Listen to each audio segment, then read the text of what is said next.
Okay.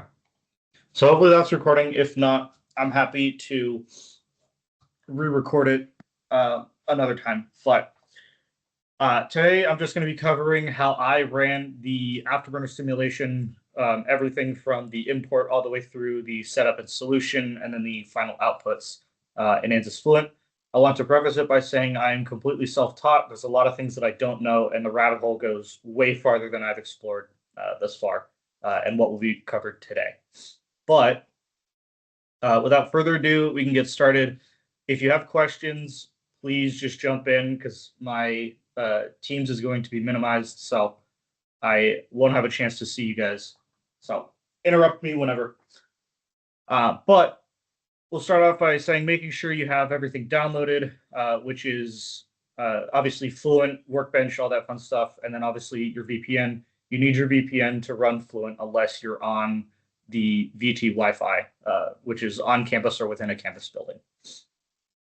So it'll actually start in Fusion where you make your file, and I can open that up real quick. In general, the simulations that I've been running have been two-dimensional Axisymmetric because they're much faster to run than a full three-dimensional object. Obviously, there's less to process because it's just 2D. The way you do that in Fusion or really any CAD program is we can go over here to the afterburner folder and you just create a 2D sketch on whatever plane you want. And then you'll come up here, File, Export, make sure to change this to DXF. And then Fusion or SolidWorks or whatever will export that as a DXF, which is just a 2D file.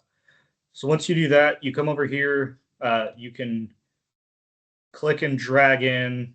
There's the full systems, which are like pre-set up. So if I drag this over here, you'll see it's the entire Fluent setup. Or you can scroll down and just pull Fluent itself out, which is different. But we'll delete these. There's also two different versions of Fluent. If you notice over here, one of them is Fluent, the other one is Fluent with Fluent meshing. So there's a general mesher in Ansys. So that's shared between Fluent and CFX, and there's one other simulation thing that I'm forgetting. But that's what we'll be using today because that's what I'm most familiar with. The Fluent mesher itself, the workflow is a little bit easier to understand because it just tells you specific or asks you specific questions, and it'll kind of handle everything from there. It works essentially the same. It does the same thing. But like I said, this is just what I'm most familiar with, so this is what I'll be doing. So we're going to start with a geometry node, just so I can show you guys how that works. So you browse, you find it. So we'll import just the DXF file. And then you have three options here: Discovery, Space Claim, Design Modeler. All three of them are CAD programs. Discovery and Space Claim are pretty much the same. Space Claim is older, and I don't believe they're supporting it anymore, or they're not updating it or something. But Discovery is the newest one. I prefer to work in Space Claim. The workflow is exactly the same. The buttons look exactly the same. Design Modeler or Discovery is just a little bit nicer. But we'll get this started here. And everything that I'm doing today, you can do by just searching up the individual program on your computer. Like, you don't have to work in the Workbench if you don't want to. You can go down here and just type in like Fluent and open it that way. But this makes it a little bit easier. So once this opens, you can see that we have our nice 2D CAD model. But if you try and simulate this, Fluent's going to tell you that there's no geometry here. So what you have to do is over here on the left-hand side, there's a bunch of different tabs. You go over to Structure, click the drop down, and you can see that it'll highlight every different point along your 2D image. So if you just click one point, Control A to select them all, and come up here to Edit and click Fill, it's going to turn that 2D sketch into a pseudo 3D object, essentially turning it into something that you can simulate. For this specific case, we're going to come down here and just delete the internal of the flame holder. because we're not modeling any solids. This is just the fluid domain. And then really quick, no, I don't want that. I want to show you guys why this geometry looks the way it does. So everything here is the flame or the combustion chamber. So the flow comes in this way, and then this is the nozzle. So you might be asking yourself, like, what is all of this over here? Well, this is the ambient conditions. So it's essentially exhausting into the air, which is encompassing all of this. And we set it up that way because we can tell it that on this face, you have ambient conditions. But also, if you have shocks, which we will, not necessarily in this particular solution, but if you're doing like a rocket nozzle, you want to see those shock formations out here. And so if you just cut your simulation domain to be in that left box there, you're not going to see any of that. It's just going to be up until here. So that's why we do it. There's nothing stopping you from just cutting it off there if you don't really care about what happens after the nozzle, but we do. So that's why. Once you're done turning it into this geometry, I want to tell you that you will have to create your boundary selections. So if you're doing it with Fluent meshing. So we are going to do this step in the regular mesher, but if you're doing this in Fluent meshing, you have to select the edge, whatever. And then you're going to Control G, which is going to create a group, and that'll be over here. And so you'll see once we do it in the mesher, but you want to name those inlet, outlet, axis, walls, whatever, because that'll be useful once you get into the actual solution setup. But once you're done with this, if you're in a normal workflow, you're going to come over and right-click and then click Update. And it's going to make sure that you don't have to save this as a CAD model. It'll just push it right on through to your meshing step. So we can come back and close this. And then we're going to drag in a mesh. And one thing I want to say is you can drag these in to be wherever on this workbench. And if you want to connect them, you just click and drag it. And now it's connected. So I could, if I break this, I can come up here to this geometry and click and drag it and share it down here. So that's how you sort of construct this upper left building block. Is you can do it with a geometry block and a mesh block and a setup block and a solute, all that, but this is just preset up for you. But yeah, we are going to reset this, and then we'll drag this one in. Make sure that we update it, and then we'll go into meshing. And when you're meshing, it's a trade-off between how accurate you want to be and how fast you want the simulation to run. And then there's also some tricks that you can use, which I'll show you guys the outputs for, which will help make your mesher or your meshing setup a little bit cleaner. And I'd argue to say that meshing is the most important step of the entire CFD process. Because if you set up things wrong, first off, it won't run, but it's also going to give you terrible results. So you really want to make sure if you're spending a lot of time on a really big CFD project, this is where the bulk of your time is going to be.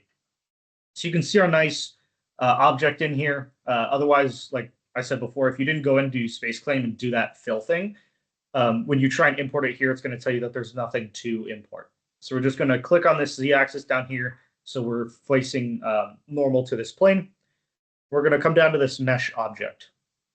So you'll see there's a bunch of different options here. We're not going to go through all of them today, but the most important one is you see physics preference. We want to choose this from mechanical to CFD, and it should auto-select Fluent. And then this element size here is how you're going to break your geometry down. So for those who don't know, we're going to come over to Paint real quick. We have, let's say we're just simulating a pipe, a two-dimensional pipe where flow comes in the left and it goes out the right. Well, there's certain equations that govern how fluid will behave within this pipe. Things that you've learned in fluid dynamics, aerodynamics, compressibility, thermodynamics, so on and so forth. And Fluent is solving those for this domain, given your inlet and outlet conditions. However, Fluent doesn't know exactly what's going to happen in here unless you tell it to break this block down into some finite number of smaller blocks. And this is where your trade-off between accuracy and speed comes in. So what I'm doing now is essentially meshing, so turning this larger object into smaller, manageable objects, where now instead of running the equations on the entire domain, Fluent's just going to do it on this red box here and say, okay, here's what I know about my ins and outs, and this is only, let's say, 0.1 millimeters in length. I can solve those equations much easier. But not every geometry that you'll come across is a perfect rectangle, right? I mean, you saw in the one that we're working with, we have this triangle here. And so how do you break a triangle? That's terrible. How do you break a triangle into squares? Well, that's where this meshing process comes in, and that's why you want to spend a lot of time here. But what happens is you essentially break this down into further and further triangles, getting higher and higher accuracy, but at the trade-off of now there's more equations that Fluent has to solve. Because now instead of solving one equation to go from here to here, Fluent's having to solve 4. But you might have a large gradient where your temperature is only high on these left 2 or 3 cells, and then it suddenly drops, something like that, where like you might not capture that if your mesh is too coarse. So we come back here. That's what we're controlling with this element size. So if we set it to 0.01, we just come up here to the left, we click generate. You'll see it meshes very quickly, but this is a terrible mesh. You can see there's a bunch of really weird looking objects. You can also see that things are very large, so we're not going to get a lot of fineness, which is what we're trying to capture with like combustion, especially requires a really fine mesh. And we'll get into how we can sort of ride that fine line in a little bit once we get into the setup. But typically, I go for 1 times 10 to the minus 3. Generate that, and anytime you make a change over here, you're going to have to remesh it. If you click on this little box, it'll tell you exactly what it's doing. And so sometimes as you're running this, it'll just say like 70%, and it'll get stuck there for 20, 30 minutes, whatever. You have to stop it, change settings, and retry, because otherwise it's just going to sit loading forever. It's very annoying. But hopefully this doesn't take too long. And you guys can see the difference between the first one we did and this one. And the other thing with meshing is I actually have an example in the workbench loaded up already. But before you even import your geometry, you can be really smart about how you create and section that geometry specifically for this meshing stage. Because if you don't, it'll make things a little bit weird around these weirder geometries like this triangle here. Yeah, does anyone have any questions thus far while we're waiting for this to load?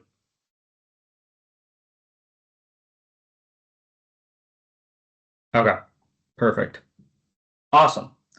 So you guys can hopefully see that now. There's a ton more cells, but we still have these little weird bits where Fluent separated a square into a triangle.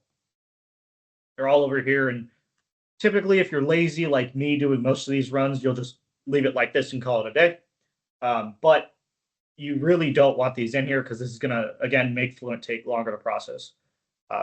Another thing that I change is if you go down here to the quality dropdown, you want to target skewness. The default is 0.9. That's terrible.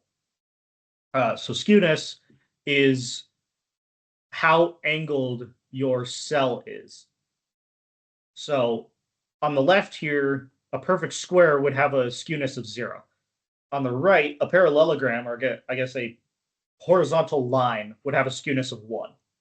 So you want to be closer to 0 than you are to 1, because when Fluent is solving the equations, it's going to have to calculate the angles of your inflow and outflow. So if it comes in here, everything's 90 degrees. It doesn't have to calculate any weird sines and cosines. If your flow comes in this way, it now has to break it into its components of angles based on how skewed your cell is. And it's just going to make it take longer. So for skewness, you want to target 0. There's other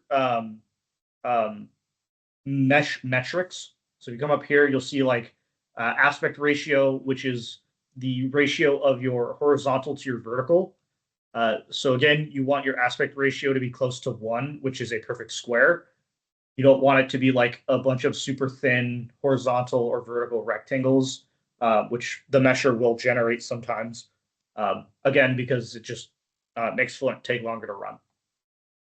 But you can understand now why the default of 0.9 is terrible. So usually I set it to about 0.1, and then I turn smoothing on to high.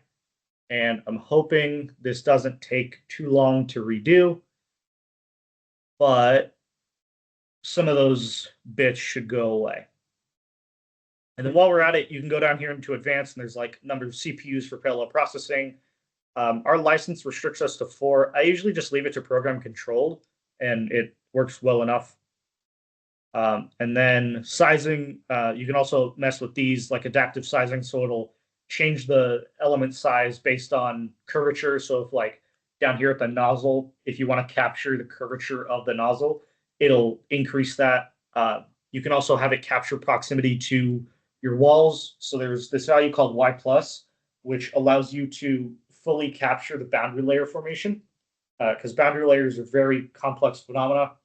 And so there's like calculators online and like how many layers you do away from the wall and how thick are those layers and how many elements. Like I said, the rabbit hole goes deep. But you can have it like increase the number of cell count or increase the cell count towards the wall if you want to capture boundary layer stuff. But yeah, all of that is in here. Typically, the two that I really mess with is the element size and then the skewness. Damn, it really didn't change much. But either way, you can see those are typically the ones that I mess with.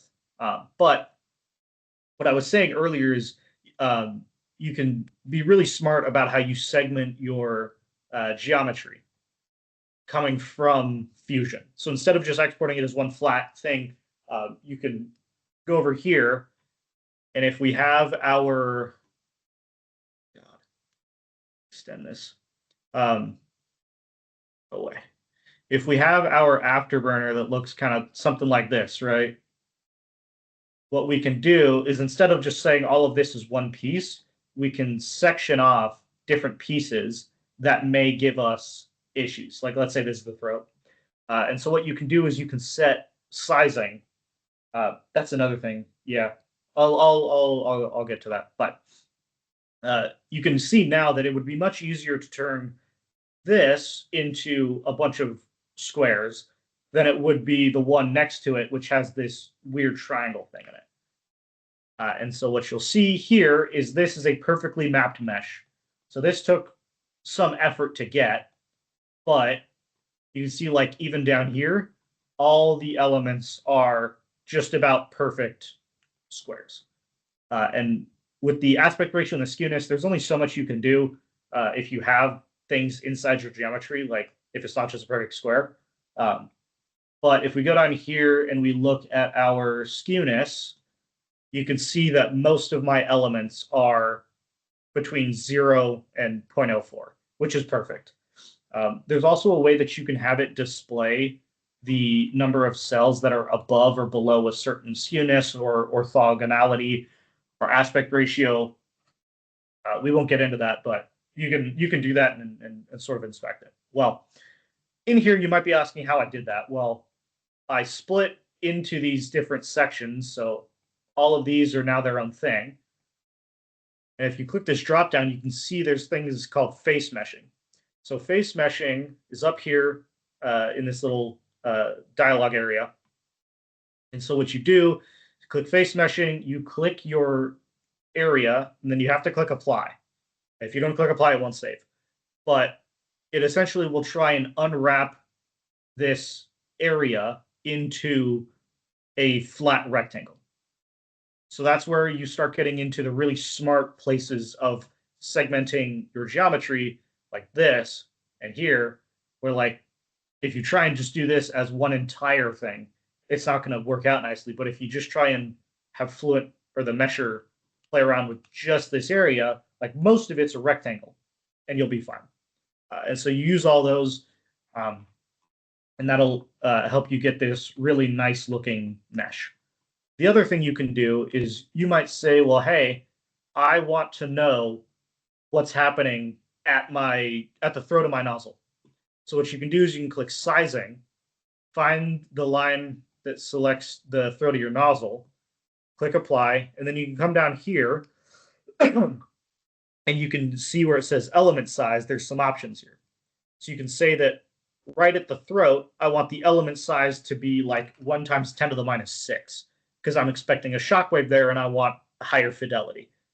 But then you have to remember that you now have way more cells at your throat than you do at your nozzle exit. And so Fluent's going to try and bridge that gap and it might come out nasty.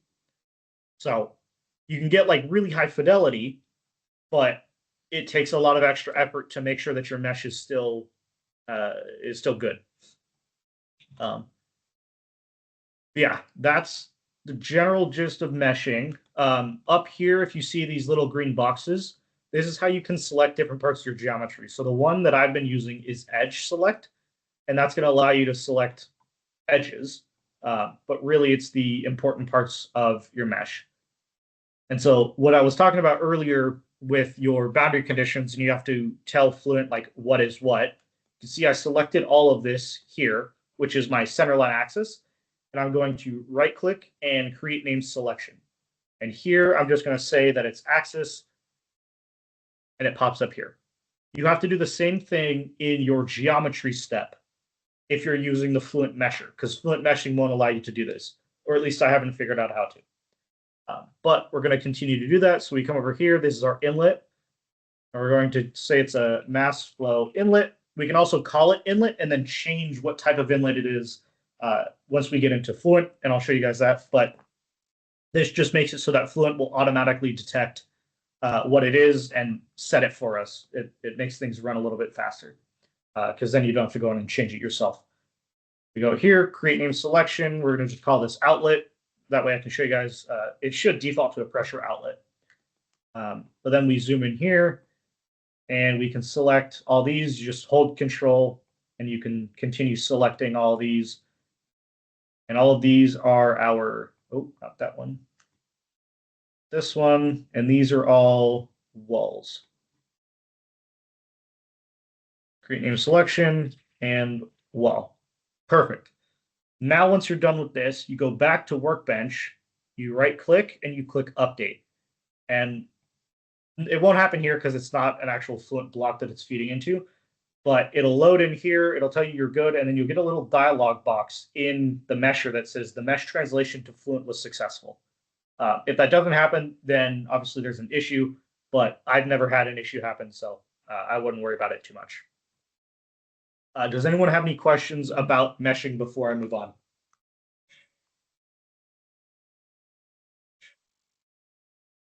Perfect. We're going to close this because I already have one set up. The other thing I wanted to cover with you guys is if you're doing 3D geometry, there's a trick that you can use to select internal faces for that like inlet and outlet stuff that I was just going over. And so I'm going to show you how to do that. Oh, it's opening in Discovery. That's fine. Because it took me a while to figure it out. And it's kind of a pain in the ass if you don't know what you're doing. Because I haven't figured out a way to do proper cross sections in Ansys, which maybe is just a product of me using Space Claim, the Space Claim being old.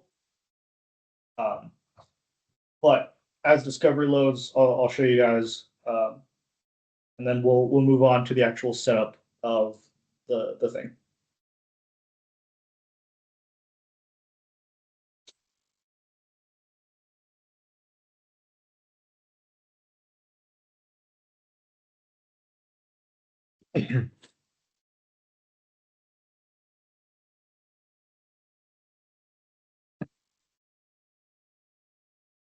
Awesome.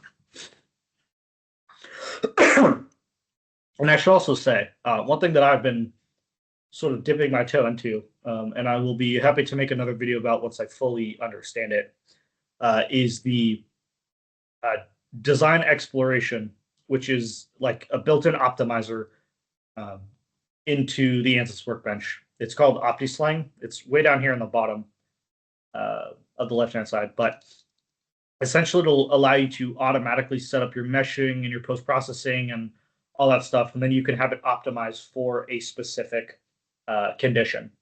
But I don't understand that entirely yet, so I haven't gotten into it. So yeah, this is discovery. You can go back here into design, and you'll see the fill command is right in the same place. So it's the same workflow as in SpaceClaim. But for these 3D geometries, if you go over to display and then graphics and wireframe, you can now see inside your geometry. So if I zoom in over here and I wanted to select the back face of the flame holder to tell it that that's a wall, I'm going to hold Control, and then I'm going to use my mouse wheel to scroll forward. And now I can select it. So what you can do is it'll allow you to select faces that are underneath where your mouse is hovering by using the scroll wheel. So using that, you can actually move this a little bit over. I can select this top face, scroll one more, select the bottom face, and I can select this entire geometry without actually rotating at all by just using Control and the scroll wheel. And that way I can tell Fluent that this is a solid object. So now we have all of our faces selected. I'm going to click Control G, and that's going to create a name selection you see down here. And now I can call this like flame holder. And so that's what you would do if you're using the Fluent mesher, which is separate from the one that we did, just the regular mesher. So just wanted to cover that in case you are going to work with 3D geometries. But now that we have everything set up, we're going to go over here to the setup of this one that I already was working on earlier. I always click double precision. The way I understand it is it helps the mesher, but it's, or not the mesher, the solver, but it's not required. And then solver processes, I always put up to the maximum that we're allowed is 4. Everything else I leave default. And so this thing we'll get started here. And you can see as it initializes, it usually takes a minute or so. And if nothing's showing up, just give it a second. You'll see down here, it'll start printing out a bunch of things into the console. And as it starts loading, certain aspects will start popping in here. And then the last thing to pop in will usually be our geometry itself.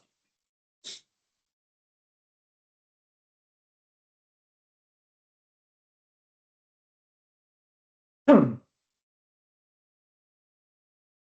then if your geometry doesn't show up here, like here you can see it loaded nicely. If it doesn't, just go back to the workbench, right click on mesh and click update.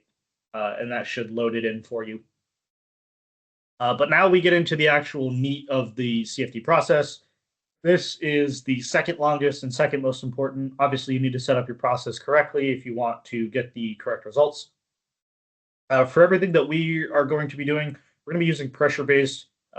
For things like rocket nozzle simulation, use density-based because it's better at capturing shocks. But because we're doing combustion, I found that combustion doesn't really play nicely with the density-based solver or doesn't work at all.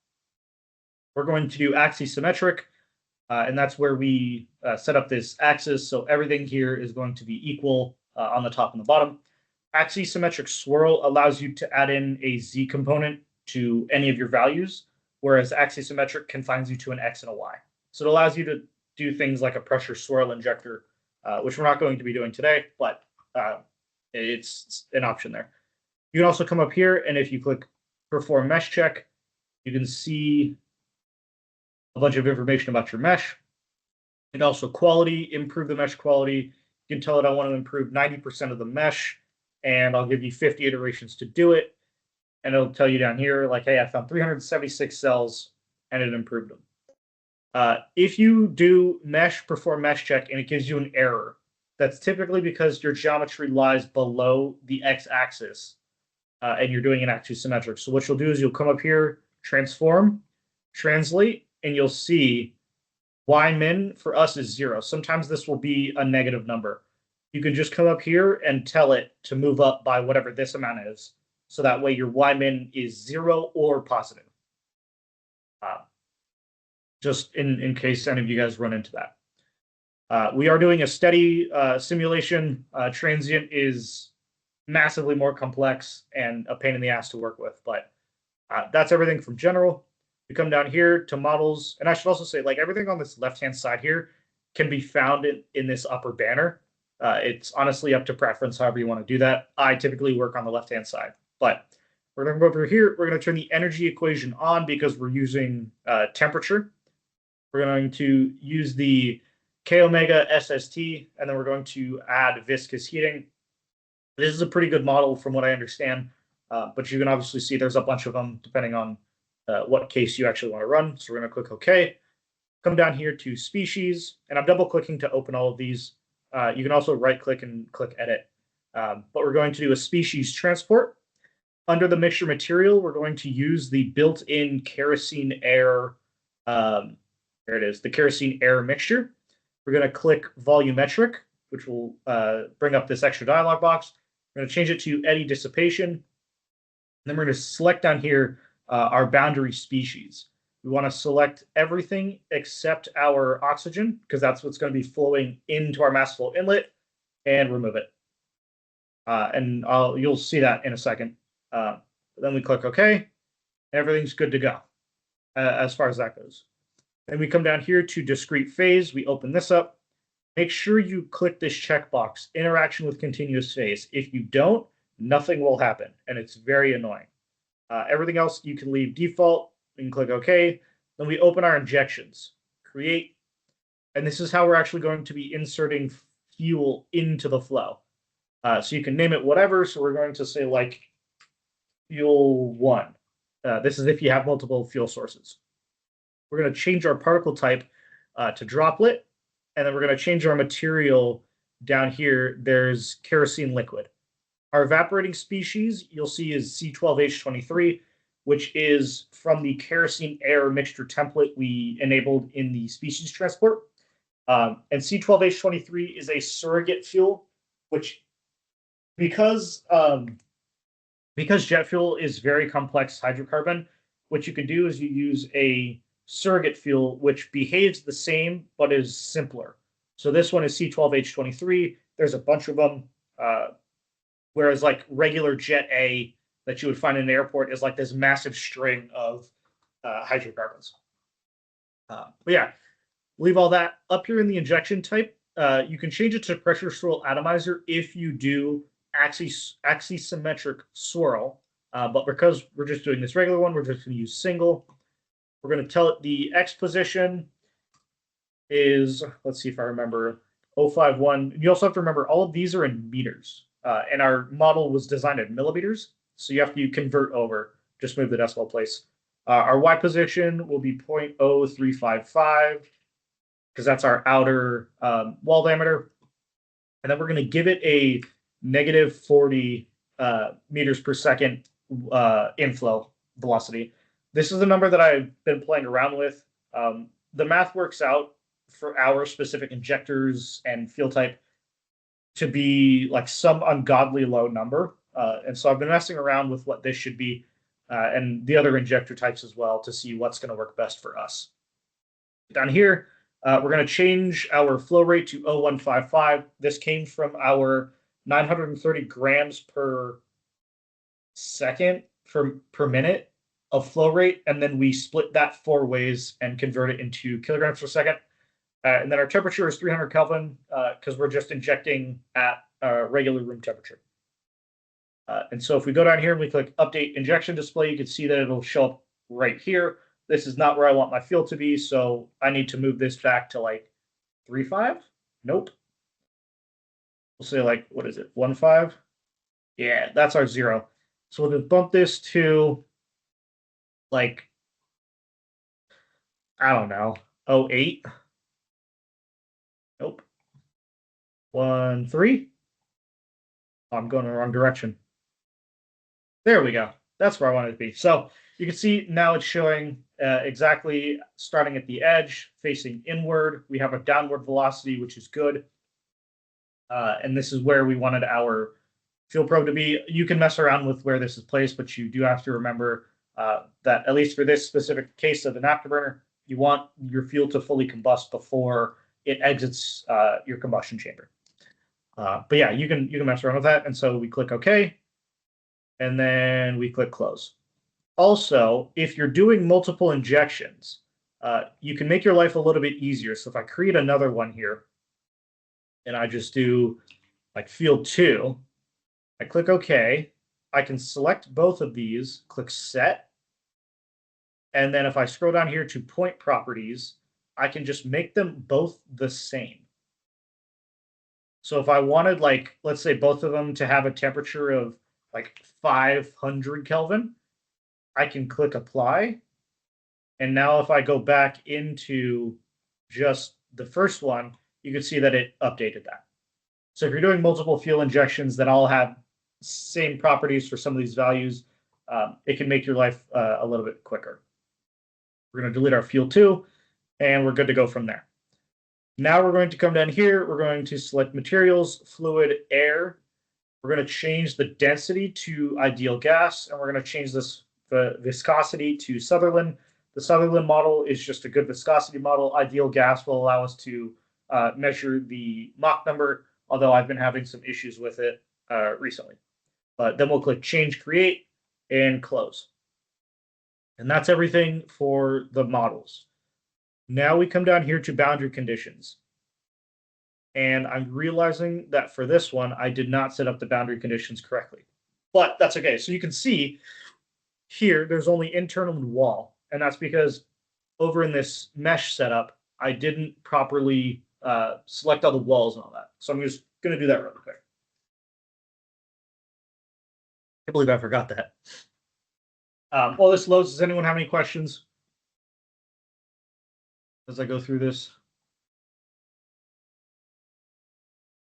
Awesome. So we're going to go mass flow inlet. We're going to have this select as a axis.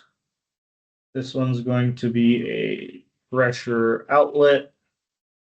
And then all of these are our walls. Let me make sure there's sometimes there's a little thing down there that I need to select. We'll go up here, and then these are all wall. Awesome.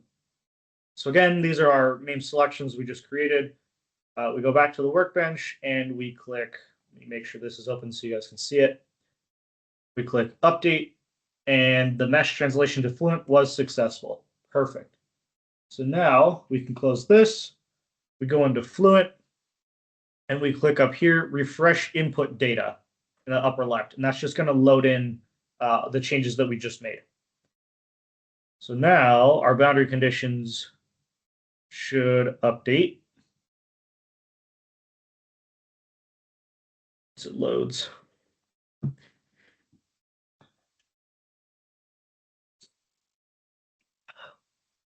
Awesome. So now you can see there's axis, inlet, outlet, pressure outlet, all that fun stuff. So now we can change it. Our axis, we don't have to change at all because we named it properly. Fluent automatically detected it. Same thing with our mass flow inlet and our pressure outlet. We're going to double click on mass flow inlet, and we're going to say we have an inflow of 0.349, I think was the value if I remember correctly. And we're going to go over to thermal. It's coming in at 1045 Kelvin. Our species, we're going to set as 0.1 mass fraction of O2. And so if you remember when I went in and I removed everything else as boundary species, that's where it comes in, is right here. DPM, we're going to leave it as an escape. And then this pressure value. So if you come up here to the upper left into physics, operating conditions, you'll see this value here. So when you see gauge pressure, what Fluent is going to do is it's going to take this operating pressure and this gauge pressure and add them together.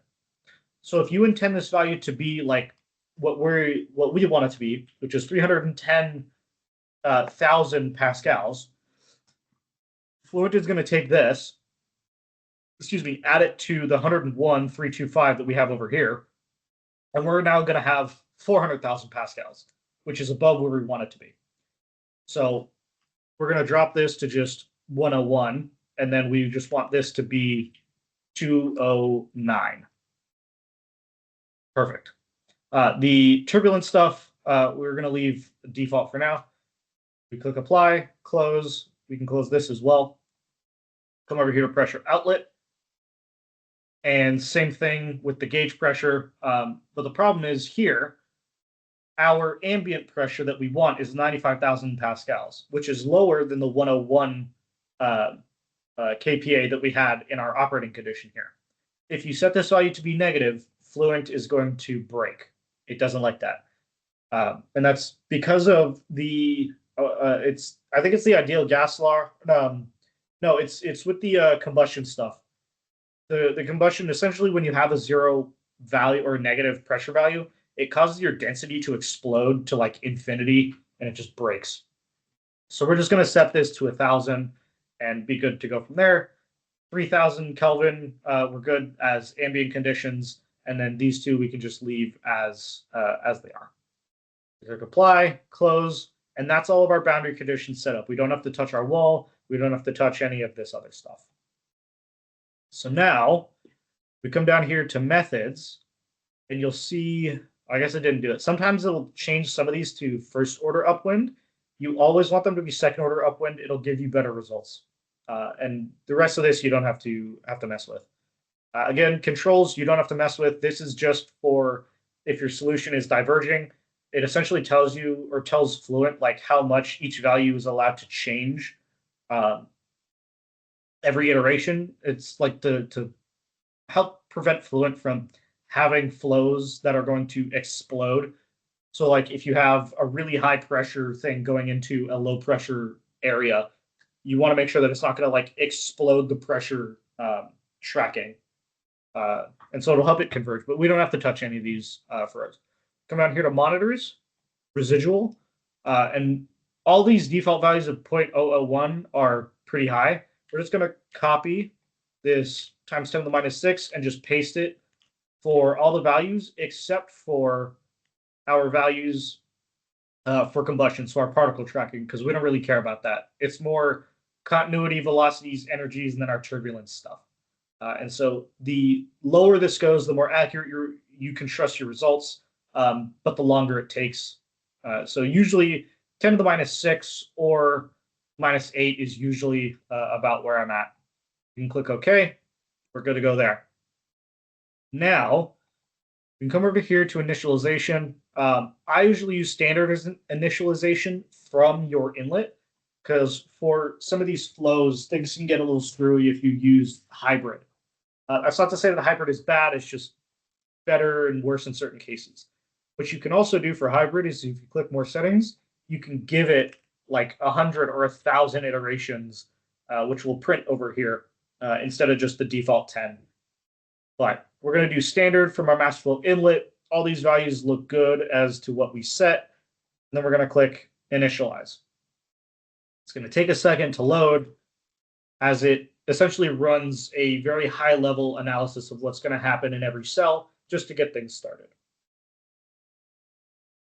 So as this loads, we can also do the automatic mesh adaptation, which is what I was talking about earlier. And that's the image that you see here. So you can see like the mesh is very coarse in some places, but it's also super, super fine in other places. And so that's going to allow you to be a little bit more lax on your meshing step, but it will mean that your solution is going to take longer to run, because now you're running it on a cell that is times 10 to the minus like 12 instead of times 10 to the minus 3 or 4 or whatever we did. So now that that's initialized, we have to tell Fluent that this area is actually combusting. Otherwise, our fuel might not ignite. So to do that, we're going to click patch, and then I lied. We have to create the zone first. So we come over here to cell registers. We click new region, and we're just going to highlight the area behind the flame holder here. and tell Fluent that it's combusting at like 1,000 or 1900 Kelvin. So there's two ways you can do it. You can manually input the values, or if you see down here, select points with mouse. The mouse probe button, I believe the default is right click. So if we click in the upper left here, and then like right around here, we should be able to save display, and you could see we now have the area selected behind the flame holder. It's going to autofill in all the values for you, but again, you can manually input this if you so choose. We're not going to change, or we can change the name to behind flame holder and then save.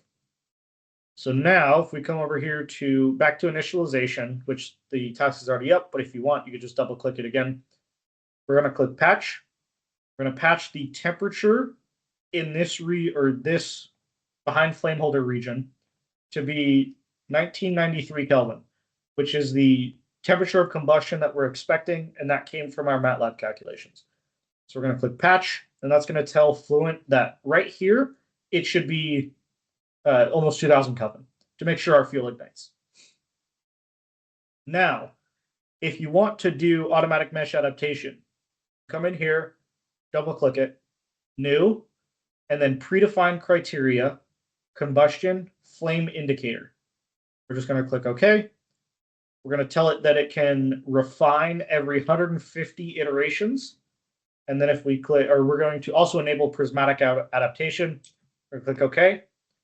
We're going to click close. If we now come back here to cell registers, you'll see that there's 4 new sections: temperature and vorticity, refinement, and coarsening. So if we open one of these, you can see you can now set the conditions which will coarsen or refine your mesh, which is what you see in this image here. So the defaults are just standard deviations, but you can also change this to cells more than, less than, min, max values, all this fun stuff. We're just going to leave it as the default. Same thing for vorticity as well. We're just going to leave it as the default. And now you could go in here, run calculation, and just let it rip. Crank your iterations way up and let it go. Before you do that, you can check your case, and Fluent will give you suggestions. So like if you haven't done a mesh check, it'll tell you to run a mesh check. It will sometimes tweak out and tell you that you need to apply an axis boundary condition, which you don't, because we already saw that in our boundary conditions up here. This is taking quite a while. Usually doesn't take this long. It's usually just a quick dialog box. But yeah, it'll just tell you things like, hey, maybe you forgot this. Yeah, so apply an axis boundary condition, which we already did. Non-zero operating, this will be added to the gauge pressure inputs. That's what I was talking about earlier. We don't really care about both of those, so we can just close this. So like I said, you just click calculate and let it run from there. Or come down here and you can set up all of your plots and your contours beforehand, and then have Fluent update it while it's running.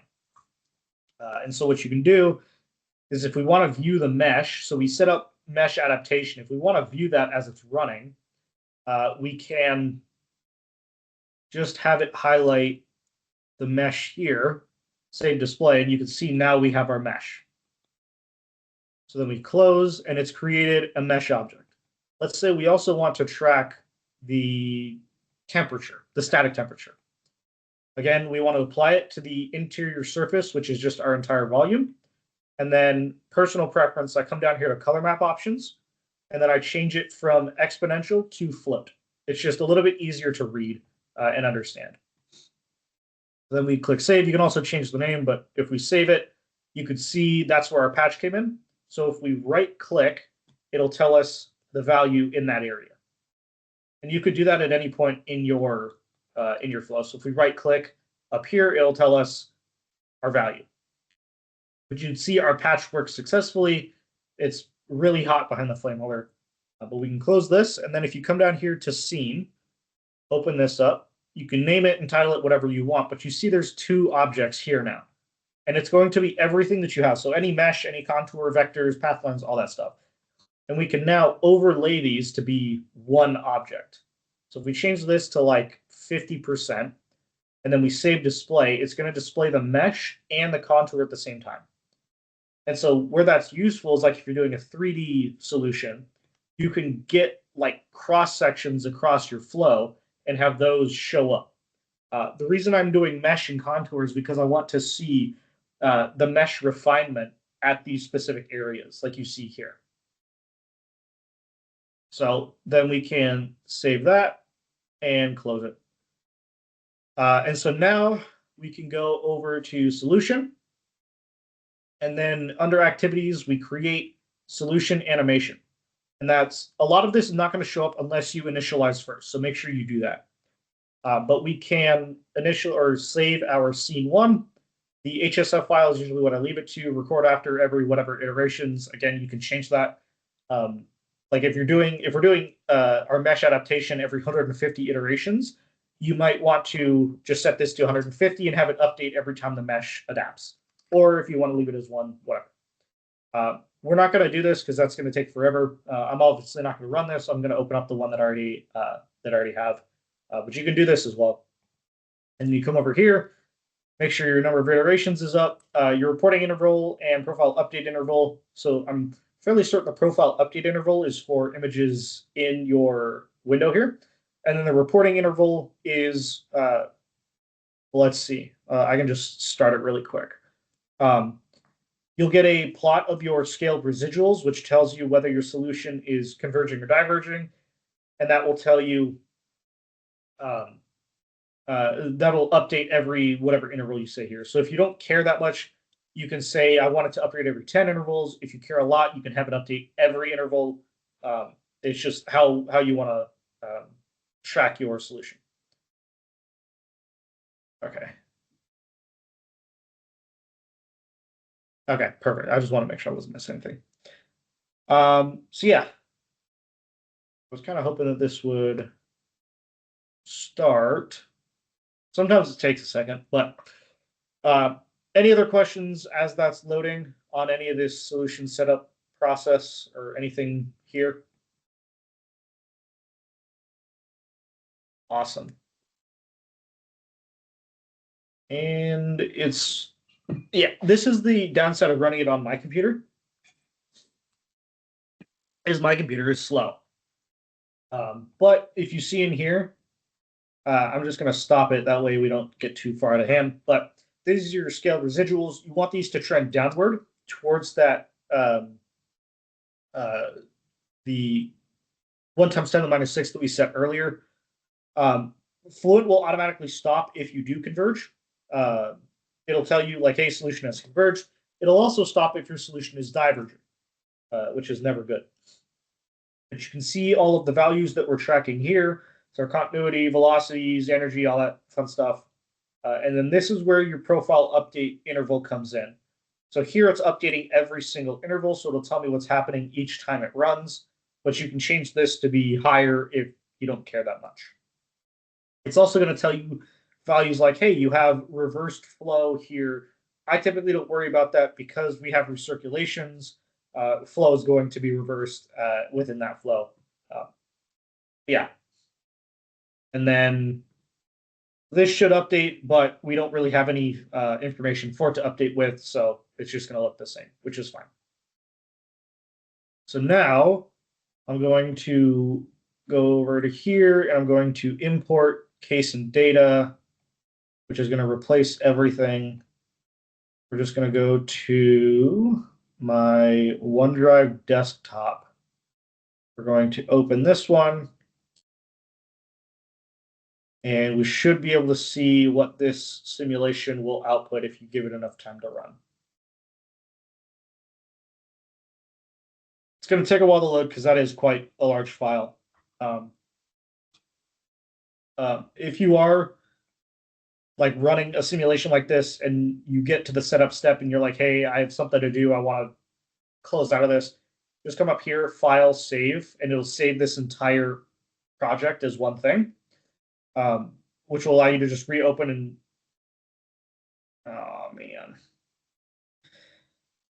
Well, that's not fun. But yeah, you can save it, and it'll bring up this entire dialog box as like a full thing. Or if you're in Fluent, you come up here to File, Write, or I lied, Export case and data, and it'll save all this information so you can just pick up in Fluent itself. So I don't know why it didn't want to do that.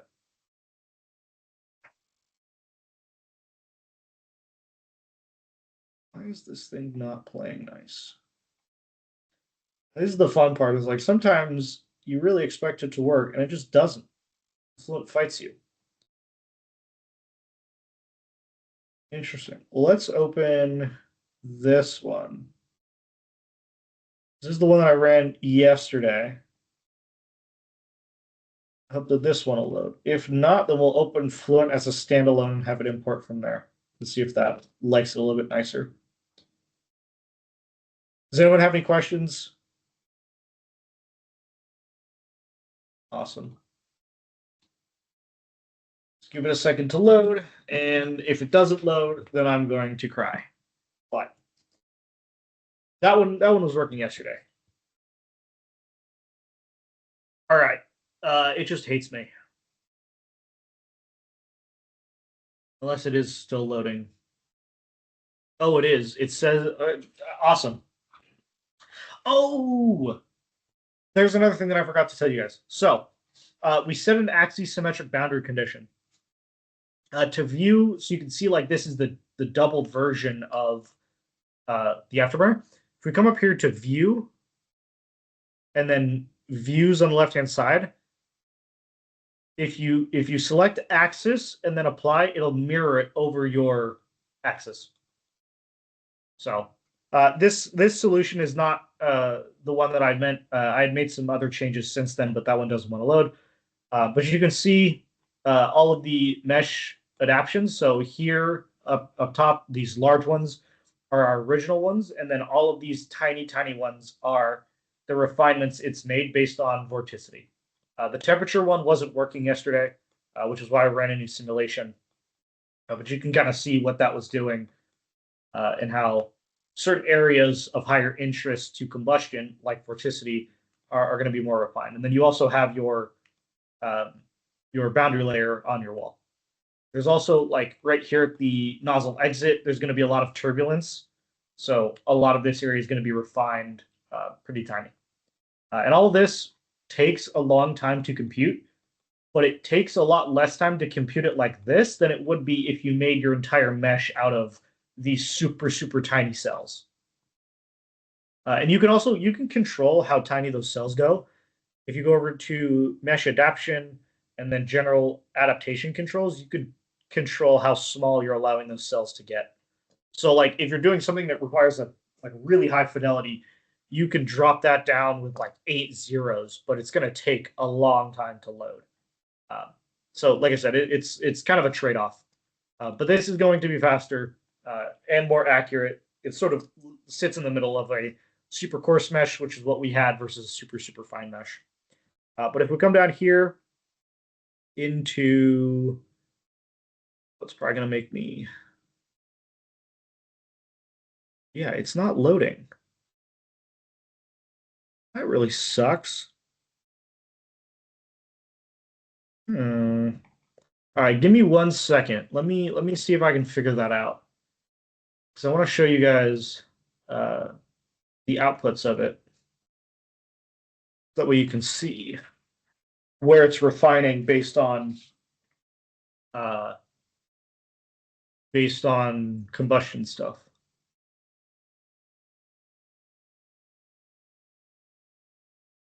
Let's see if it'll start from the standalone Fluent instead of the regular one.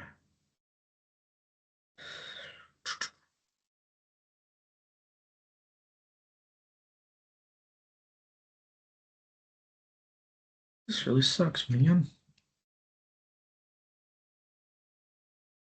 It's reading. I don't think this one's given errors. Wonder if it's the workbench versus standalone version of Fluent is just throwing a fit. Let me make sure that this will load before I... Okay, perfect. This one does load. I'll share my screen again. So all I did was I just opened up the standalone version of Fluent over here. And for some reason, it wanted to work in the standalone. Don't know why, but I really don't care as long as it's showing.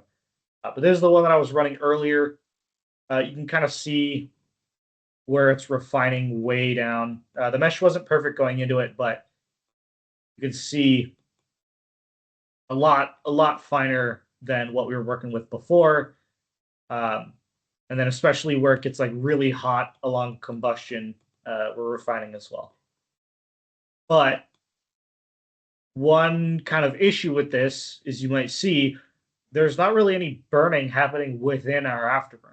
Like all the combustion is happening outside the nozzle, which is bad.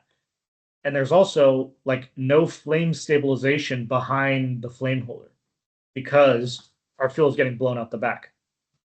So that's where it was going back to. I was talking about the injection velocity and how I was messing around with that and the placement of it. That's what I was playing with there. But you can see your color bar. When I changed it earlier to float, that's what changed here. So if I go into my contours, graphics contours, I think it was this one. If I go into color map options and then change this back to exponential and click apply, you'll see it's now in scientific notation, which I just think is harder to read. Change it back to float, especially if like you're doing Mach numbers. Yeah. Here's our total temperature. And then we can come down here, the scene that we made, the other one, save and display it. And this is the pressure gradients that we can see.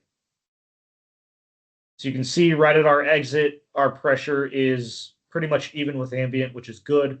That means our nozzle is hopefully perfectly expanded, but you can also see there's slight expanding outwards, which means we're under expanded because the plume is going outwards. It should be like a straight line, but that's a product of, God, no, come back here. That's a product of us having combustion with the operating conditions up here. But yeah, this will be available to you guys. I'll put it in with this workbench package. That way you guys can look at the entire thing. And yeah, I think that's kind of it. You can also do like the animations. Like I said, if you're doing a transient, you can have it animate this whole thing. You can create a video of the startup. You can also like back here, there's the results section. You can do that as well. Which opens up like a separate results thing versus doing all of this in Fluent. It's the same idea.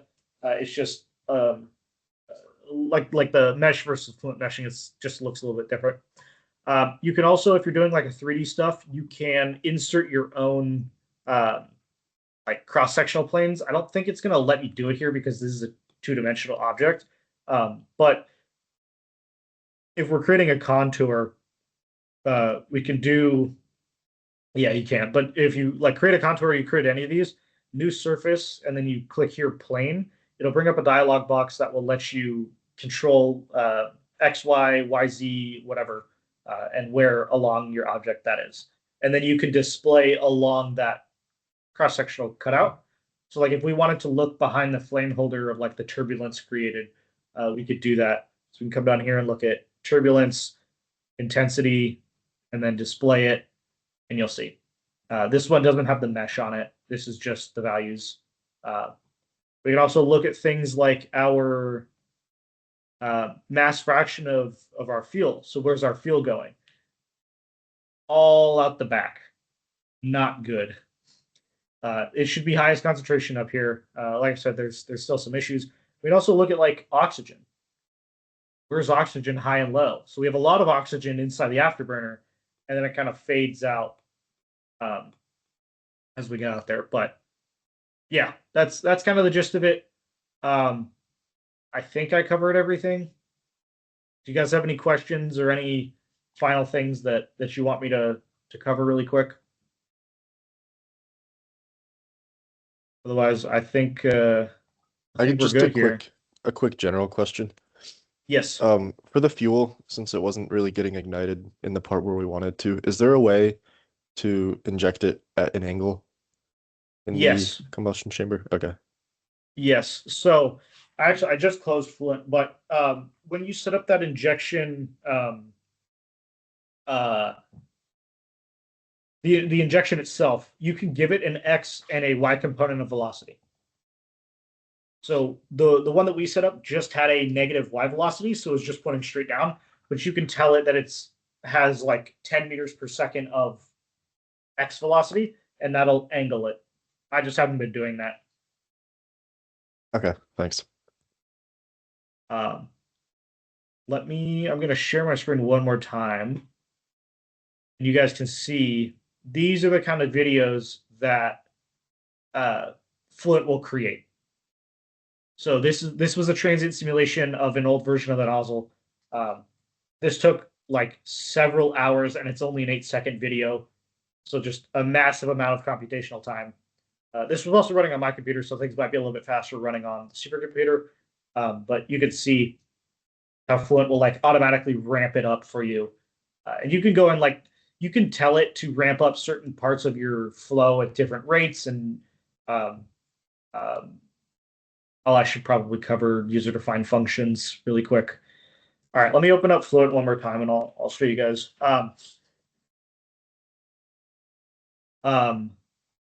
So user-defined functions enable you to write your own. I mean, as it sounds, write your own function.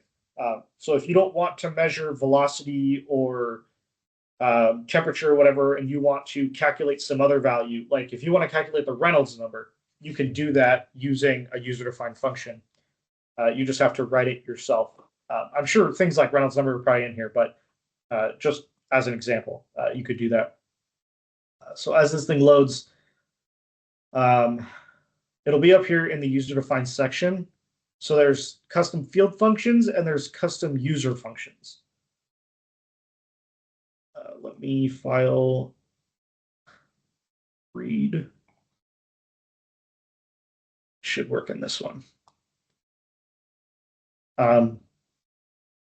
But typically under velocity, the velocity contour, your Mach number will be available to plot.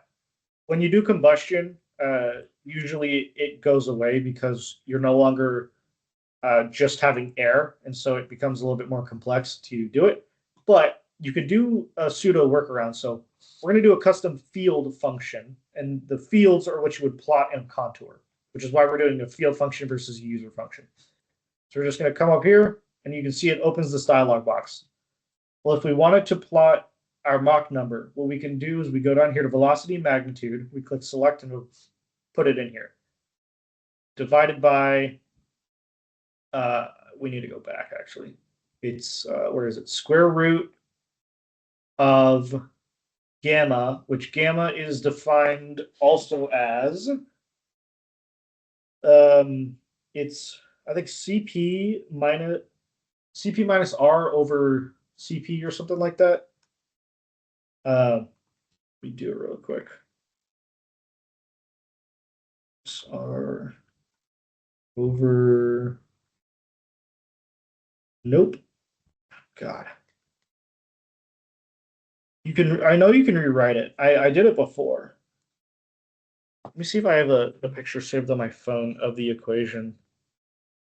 It's going to be easier to find that than it will be to do it again.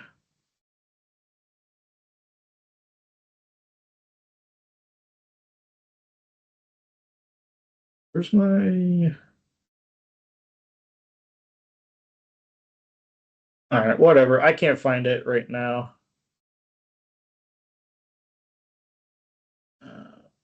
Yeah, point is, you can rewrite it. Oh, wait, I did find it. Swag. Okay. So it's specific heat. So we go down here to properties and then specific heat. And it's specific heat over specific heat minus R, which is 287. And then times R times your total temperature. Is it temperature? Total temperature select here and define, and then close. And if we come down here to contours, you see there's that was a weird accent. There's a new one, custom field functions, and it's the one that we created. You can rename it to whatever, but we're going to save display. And there it is. You can see that obviously we're having issues in this particular simulation because our Mach number is only 0.7, which is bad. But the other thing to consider is this is going to be slightly inaccurate from the actual value that Fluent would calculate if you did it without combustion. But this is a good way to get you into the ballpark of where your Mach number is. But yeah, you can define user-defined fields or custom field functions as whatever you want.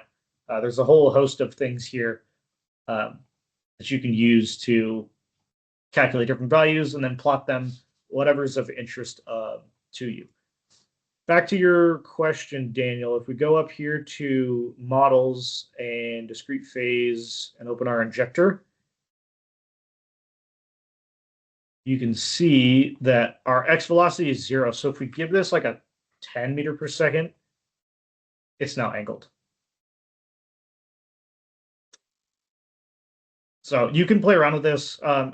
The reason I wanted to do the 3D stuff is because then you can do a pressure swirl atomizer. And here I haven't figured out a way to rotate this. But I've been messing around with all these values here, the pressure and the spray angles and all that, but those haven't wanted to work for me, unfortunately. Which is why I've been I've been messing with it. Yeah.